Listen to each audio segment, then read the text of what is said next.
Sejam bem-vindos a mais um Otakflix, um podcast onde vamos discutir os animes da Netflix, teorias, conspirações e curiosidades sobre esses animes, com análises de episódio a episódio, recheado com muitas maluquices. Eu sou o Cadu e sou mais rápido que uma velha. E eu sou o Clis, e o espírito nunca pegou minha banana. Hoje estamos aqui para falar do episódio 4 de Dandadan. Isso mesmo, até o episódio 4 e nada mais. Bora logo com isso. Ô, Karum, você vai na frente. Não, de jeito nenhum. Primeiro as damas. Olha, meus olhos marejados. Parecem bem sequinhos. Esquece, vamos entrar juntos. Cadu, sobre o que é esse episódio? Esse episódio, ele tem o título de É Hora de Arrebentar com a Velha Turma. Ele basicamente é o desfecho do primeiro arco. E eu acho interessante que é como se fosse o terceiro ato de um filme, né? Tipo, a gente tá literalmente no confronto final ali com o problema. E tudo continua muito linear dos outros episódios, né? Isso. E aí, tipo, o episódio já começa com eles cara a cara com o túnel, né? Eu não sei se você já viu isso, mas tipo assim, aqui onde eu moro, muito perto aqui, tem um túnel e esse túnel tá meio desativado, assim, sabe? Tipo, eu não sei se não terminaram Bizarro. a obra. E tipo assim, Bizarro. É muito doido. Já deu calafrio aqui. Não, e assim, e tem essa vibe mesmo, assim, e aí tá tudo pichado, assim, a porta, e é uma porta grande, sabe? Deve ter uns, sei lá, uns 3, 4 metros de altura. E Caralho. você sente essa energia estranha, sabe? Cara, esse túnel, ele vai, tipo, pras trevas, tá ligado? Nossa, que bizarro. Macabro demais. Eu não ia. Mas eu nunca entraria naquele túnel, cara, porque, tipo assim, tá de noite, eles acabaram de chegar lá, tá de noite. Mas, Clis, você não tem escolha. Uma entidade sobrenatural pegou sua banana. Como assim? Que droga? Não, eu não sei o que eu faria. Ô, Karum, você vai na frente. Não, de jeito nenhum. Primeiro as damas. E eu nunca entraria nesse túnel, cara. Eu nunca entraria nesse túnel, nem fudendo que eu entrar nesse túnel. Não, e você falou assim, eu não entraria nesse túnel. E o que eu acho legal é que, ao entrar, a gente consegue ver um pouco mais da personalidade da Momo, sabe? E aí, nesse momento, a gente vê de novo ela tendo meio que aqueles traços do ator real, tá ligado? Tipo, de ser briguenta, de ser valentona, e de ser meio que uma bullying. Porque quando eles entram no túnel, ela entra como? Ela entra sacaneando a velha, diminuindo a velha turbo, sabe? Provocando a velha turbo pra meio que fazer ela sair. E aí quando eles se deparam com ela, tipo, a velha turbo tá gigante. Doido isso, hein, cara? Doido isso, hein? Isso é realmente... Eu gostei desse visual, tá? E eu gosto muito de como isso foi trazido à vida, traduzido do mangá pra animação, sabe? Fala como é que é esse trecho no mangá. Não, é muito parecido, sabe? Só que eu acho que a animação deixou todo esse trecho muito fluido. Eu gosto muito de como eles traduziram certas coisas do mangá pra animação. Eu acho que esse episódio 4, ele é talvez o melhor exemplo disso. Cara, eu acho que todo o visual mesmo dessa perseguição, desse confronto com a velha turbo é muito foda, né? Porque, tipo assim, eles desafiam a velha, né? Mas eu gosto do conceito do desafio, eu gosto da subversão que a velha turbo começa a contar errado, sabe? Tipo, os 10 minutos. Sim, e ela ainda joga na cara que ela ia contar do jeito que ela quisesse, porque eles nunca estipularam como que ela deveria contar, só que ela deveria contar. Isso é muito bom, tá? Eu vou usar essa estratégia a próxima vez que alguém me desafiar dentro de um túnel mal assombrado. E isso é genial porque, assim, foi uma trapaça em cima da trapaça. Porque se a gente parar pra ver, quando a Momo falar me dá 10 minutos pra fugir, é porque 10 minutos permitiriam com que eles saíssem da província lá, da cidade. Cara, mas entendeu? assim, eles levaram, tipo, sei lá, eles pegaram o metrô, foram de bike, tá ligado? Tipo, como assim, 10 minutos era muito pouco, cara. Então, mas ela fala, porque talvez o caminho que eles fossem fazer ia ser outro. Entendeu? Cara, pensa, depois que eles têm essa conversa com a velha turbo dentro do túnel, que rola o desafio e eles começam a fugir, tem toda essa resolução dela contar do jeito que ela quiser, tipo, a gente vê uma briga entre as duas. Basicamente a gente vê eles correndo, ela contando do jeito errado, aí ela vai e prende a Momo e o Okarun tenta então salvar a Momo. Cara, como diabos, tipo assim, olha como é absurdo essas ideias desse autor, cara. Porque o Okarun, ele morde os peitos da velha turbo. E ele faz isso porque um pouco antes ela rouba, ela tira dele os poderes de velha turbo. Então ela devolve meio que as coisas dele pra ele, entendeu? Devolve a banana, pega o poder de volta, e aí como ele tá impotente contra ela, ele precisa arranjar algum jeito. E aí ele vai e morde o peito dela. E aí quando ela fala solta, ele pega e usa as palavras dela contra ela. Ele fala assim, você não disse que que eu poderia chupar suas tetas se eu deixasse você pegar a minha banana? Então, você pegou a minha banana, tá ligado? Cara, então isso ele usa as palavras absurdo. dela. Isso é muito absurdo, cara, porque, tipo, de novo, mais a ideia absurda do episódio, né? Eu acho que todo episódio vai ter uma ideia absurda, assim, o autor faz de propósito, eu acho, já. Pra se livrar do Karun é voltar a possuir ele. Porque primeiro ela tira os poderes dele, ele vai e morde. Aí ela pega e volta a possuir ele. Só que no que ela faz isso, ela dá a chance da Momo revidar. E aí ela entende meio que aquilo que a avó dela tentou passar pra ela no treinamento, sabe? De tentar controlar ele sem ver, sem usar os olhos, usando outros sentidos. E aí ela consegue controlar a velha Turbo, e é aí que começa toda a perseguição. Porque aí, do mesmo jeito que eu falei lá no episódio 3, a gente vai ver a conexão entre o Jibakure e a velha Turbo. Porque na hora que a Momo prende ela com as mãos espirituais e ela consegue controlar, deixando o Karun com o poder para ele correr, o Jibakure aparece para tentar ter essa fusão de novo com a velha Turbo. Ou seja, meio que os dois acabam ficando codependentes um do outro, sabe? Sim, uma simbiose entre os dois, né? Uma simbiose. Isso, é tipo isso. E aí só depois disso tudo que acontece de fato a abertura do episódio e eles começam a correr do túnel novamente, né? E aí aparece o Jibakure de fato correndo atrás dele, que é tipo um caranguejo gigante. É assim que pronuncia Jibakure? Já não lembro mais. Isso, Jibakure. Segundo o que dentro do universo de Dandadan eles explicam, um tipo de espírito que ele tem fixação por certos tipos de lugar. É que Jibakure é tipo a categoria de espírito. É tipo, não quase, é o nome desse espírito. Não é o nome desse espírito, seria uma categoria para esse tipo de espírito.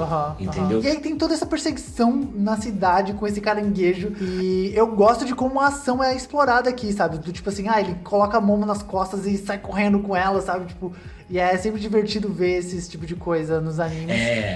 Então assim, você vê que tudo isso é feito de uma forma assim, muito engraçada também.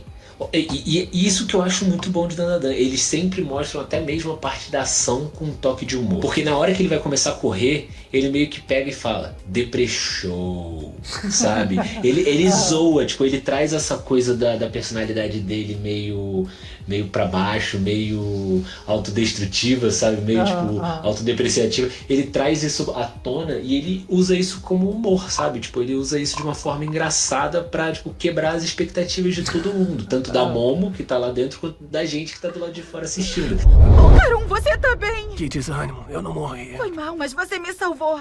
Mas acabou que eu já gastei um disparo. Verdade, só consegue usar sua força toda 2 vezes. Mas a gente tá a uma boa distância.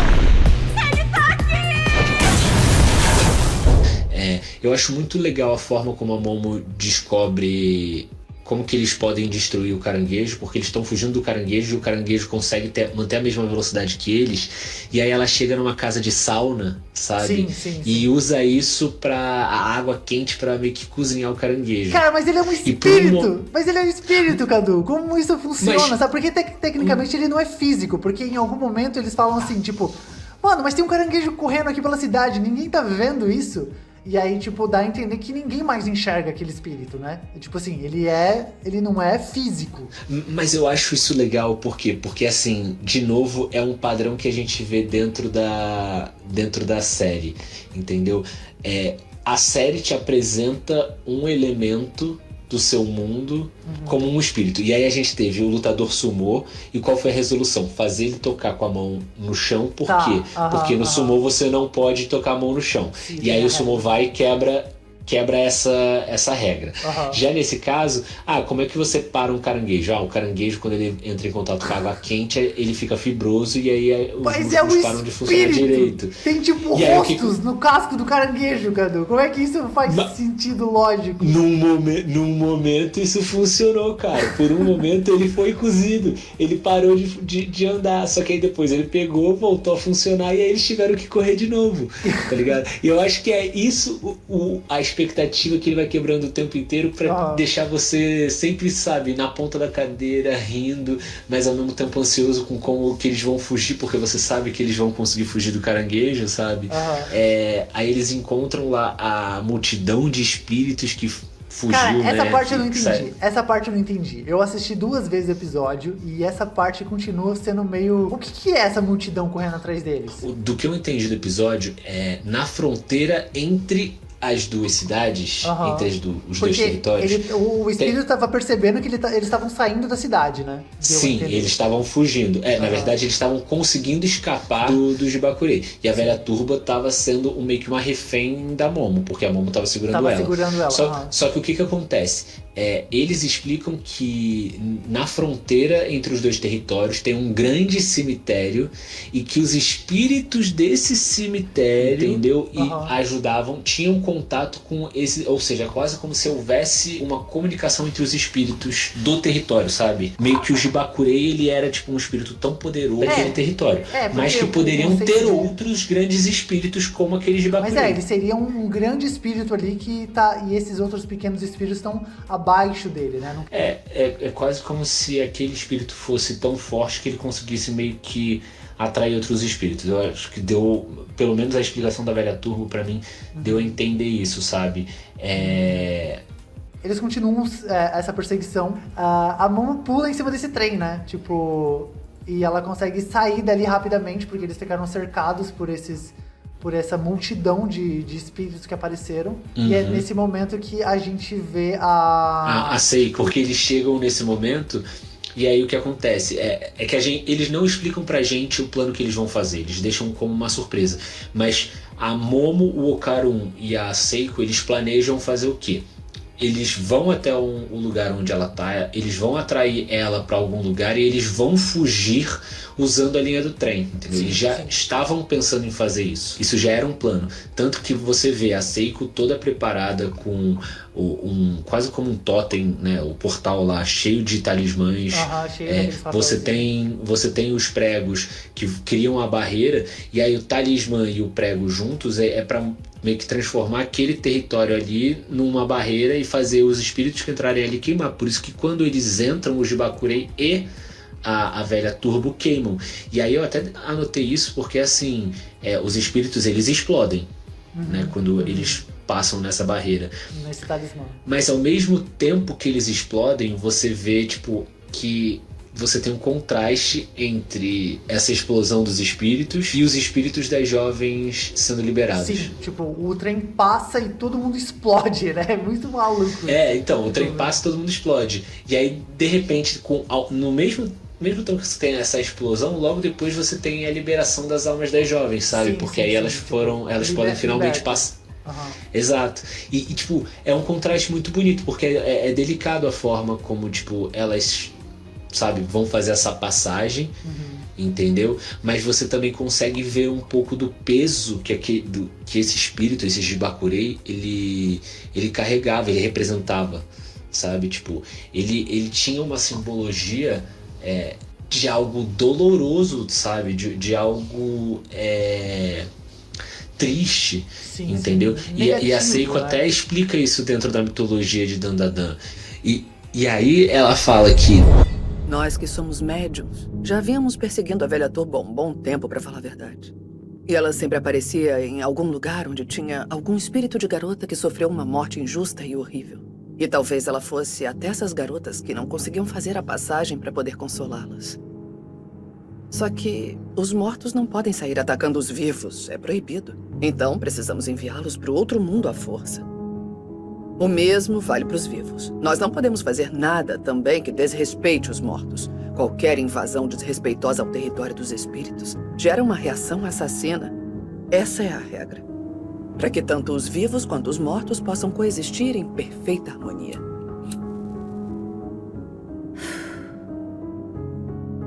Que bom que estão bem. No anime, ela busca um local onde uma jovem passou por uma morte injusta E que aí, por que houve essa fusão entre a velha Turbo e os Bakurei? Exatamente por causa dessa mudança de significado que ela tem. Como ela busca lugares onde jovens passam por uma morte injusta, meio que para consolar a alma dessa jovem, ela foi atraída pro túnel que o Jibakurei tava, porque ali tinha uma concentração muito grande de almas que passaram por uma morte injusta. Muda um pouco da perspectiva que você tem sobre eles. Sim, sobre, tipo assim, eles não são só maldade, né? Eles têm ali uma espécie de empatia por aquele sofrimento, né? E a gente vê uma certa, entre aspas, humanidade nesses nesses espíritos. Tipo, e a gente consegue humanizar um pouco essa visão deles, né?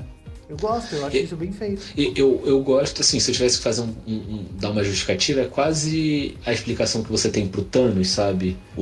Por que o Thanos quer matar metade do universo? Tipo, você consegue entender a justificativa dele. E aí, você cria simpatia pelo vilão, né? Essa coisa da empatia pelo vilão. Você entende o motivo pelo que ele tá fazendo isso. Sim, e aí aqui a gente entende finalmente por que a velha Turbo tava lá e por que ela tava fazendo o que ela tava fazendo. Isso. E depois disso a gente tem a cena final, né? Eu acho que esse final como um todo, sabe? A cena deles jantando juntos, o Okarun se sentindo acolhido tanto pela avó da Momo quanto pela Momo. Comendo o caranguejo. Comendo caranguejo. E aí tem também a despedida do Okarun com a Momo, né? Ele acha adeus, já nunca mais vai falar comigo. E eu acho tudo isso muito bonitinho porque mostra a insegurança dele. É um adeus mesmo? Acho que é um adeus. Até amanhã! Até! Entendeu? Mostra o lado dela de, tipo, pensar no que ele poderia estar pensando e fazer questão de mostrar que eles são amigos, que é até o dia seguinte. No dia seguinte tem o finalzinho, né? O encontro deles na escola. Não, nada de spoiler, isso é pro próximo episódio. E essa foi então a nossa análise do 4º episódio de Dandadan. Aqui a gente fechou o arco da velha Turbo. Quantos volumes são no mangá? No mangá, isso é um volume e meio. Então, na verdade, acho que 8 ou 10 capítulos. Muito bom. Até o próximo episódio. Até mais, galera. Falou.